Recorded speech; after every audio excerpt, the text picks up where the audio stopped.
Good morning, students. Welcome you all to my YouTube channel PEC Academy Kurukshetra. My dear students, today I am here to discuss along with you the most important topic, and this topic I have taken from class 9th chapter 11th work and energy. बहुत ही important topic है और 2 marks का ये जो topic है आपके final exam में बहुत बार पूछा जाता है।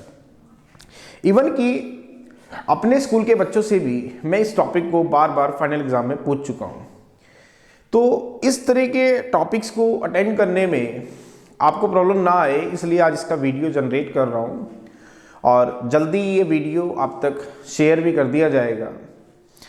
तो टॉपिक क्या है? The topic is what is kinetic energy and gives the relation between the kinetic energy and the linear momentum. आज का जो हमारा टॉपिक रहने वाला है, जिसमें हम सबसे पहले बात करेंगे काइनेटिक एनर्जी की, देन उसके बाद हम बताएंगे लीनियर मोमेंटम क्या होता है, और फिर जो थर्ड इंपॉर्टेंट पार्ट है इस टॉपिक का वो है इन दोनों में रिलेशन। तो आज का हमारा जो टॉपिक है, सबसे पहला है what is kinetic energy. What is kinetic energy. थोड़ा सा मॉइस्चर है, मैं एक बार इसको थोड़ा सा क्लीन कर देता हूं और फिर हम इसको स्टार्ट करते हैं।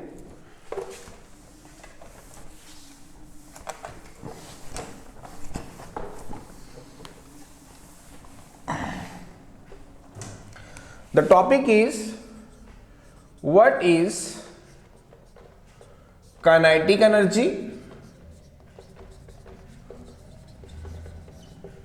Second, what is linear momentum.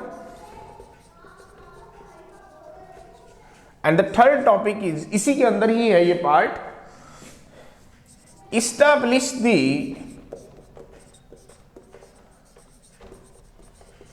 relation between the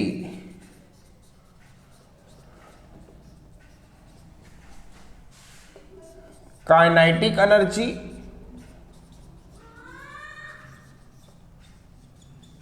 and linear momentum। सबसे पहला जो हमारा टॉपिक है इसके अंदर, और इसी टॉपिक के अंदर 3 पार्ट्स हैं, जिसमें पहले मैं डिस्कस करूंगा आपके साथ काइनेटिक एनर्जी क्या होती है, what is kinetic energy.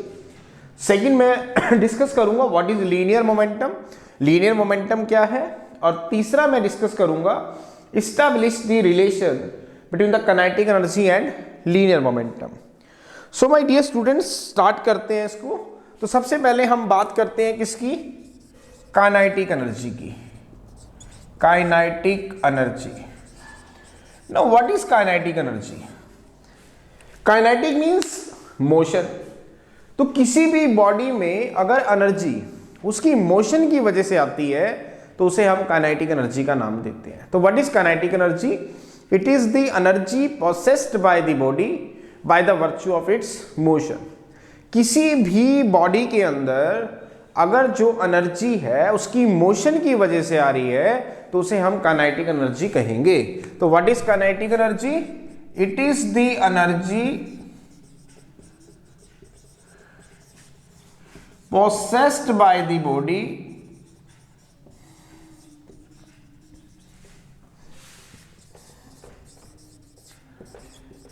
by the virtue of its motion. It is the energy which is to be possessed by the body by the virtue of its motion. किसी भी body में अगर energy उसकी motion की वजह से आ रही है तो उसे आप काइनेटिक एनर्जी कहेंगे। अब काइनेटिक एनर्जी को हम किससे डिनोट करते हैं? It is given by K dot E, जिसको हम T से भी डिनोट कर सकते हैं। The formula is half mv square, जिसमें m क्या है? Mass of the moving object, और v क्या है? Velocity of the object. m क्या है इसके अंदर? mass of the moving object, और v क्या है इसके अंदर, velocity of the moving object। m तो उसका मास है और v उसकी क्या है, वेलोसिटी। फिर हम बात करेंगे किसकी, लीनियर मोमेंटम की। Now what is linear momentum? Linear momentum को हम किससे डिनोट करते हैं, p से डिनोट करते हैं। It is a vector quantity. Linear momentum होता है अगर किसी भी बॉडी का कोई मास है और वो मूव कर रही है एक वेलोसिटी से, तो इट विल पॉसेस मोमेंटम। तो लीनियर मोमेंटम होता है, it is the product of mass and velocity of the moving object. Product of mass and the velocity of the moving object. इसको हम किससे डिनोट करते हैं, p से। It is a vector quantity. Formula होता है product of the mass into velocity of the moving object.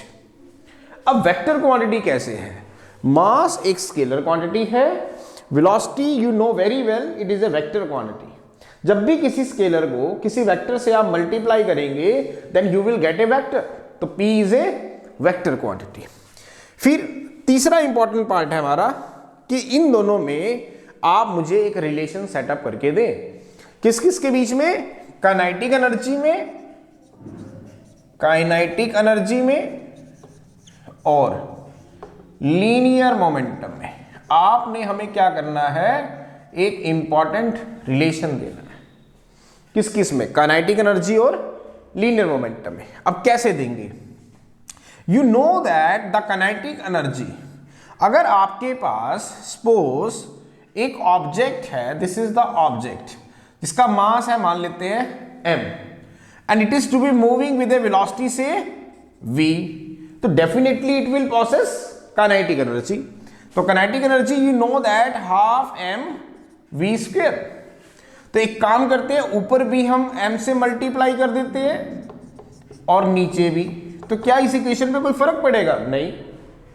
तो एक काम करते हैं, आप इसको अंदर m को अंदर लेके आते हैं, तो half m v square upon m, तो 1/2 mv का होल स्क्वायर बाय m। तो काइनेटिक एनर्जी कितनी आई, 1/2 mv का होल स्क्वायर बाय m। अब लीनियर मोमेंटम क्या होता है, मैंने अभी आपसे डिस्कस किया। Now what is linear momentum, it is the product of mass and the velocity of the moving object. तो काइनेटिक एनर्जी होगी हमारे पास 1/2 product of the mass and the velocity of the moving object, तो p का whole square by m। क्योंकि जो p होता है वो होता है product of mass into velocity. Momentum क्या होता है, product of mass into velocity. तो काइनेटिक एनर्जी आपके पास आ गई यहां से p square by 2m। So this is the relation, this is the very important relation. किस किस के बीच में, kinetic energy and linear momentum. तो आज का जो हमारा आर्टिकल था वो था what is kinetic energy, what is potential energy and drive the relation, sorry what is kinetic energy, what is linear momentum and establish the relation between the kinetic energy and linear momentum। और ये article बहुत बार आपके final exam में, even कि मैं भी अपने बच्चों के फाइनल एग्जाम में इस आर्टिकल को पूछ चुका हूँ। तो अगर इस तरह का आर्टिकल्स आपके फाइनल एग्जाम में पूछा जाता है तो आप जो है उसे बड़े आसानी से अटेम्प्ट कर पाएँ, इसीलिए आज इसका वीडियो जनरेट किया जा रहा है। और जल्दी ही ये वीडियो मैं आप तक शेयर भी कर दूंगा ताकि आप इसको समझ पाएँ और कर पाए पेपर में इसको अच्छे से। So at last my dear students, again I am saying, if you like my videos, like my work, like my channel, then please don't be forget to subscribe my channel. My channel is PEC academy Kurukshetra. तो अंत में मेरे प्यारे विद्यार्थियों, अगर आपको मेरा काम पसंद आ रहा हो, मेरा चैनल, मेरे वीडियोस, मेरे एफर्ट्स अगर आपकी प्रॉब्लम को सॉर्ट आउट करने में आपकी हेल्प कर रहे हो तो प्लीज़ मेरे चैनल को सब्सक्राइब जरूर करें। My channel is PEC academy Kurukshetra. धन्यवाद। जय श्री कृष्णा, जय गुरु जी।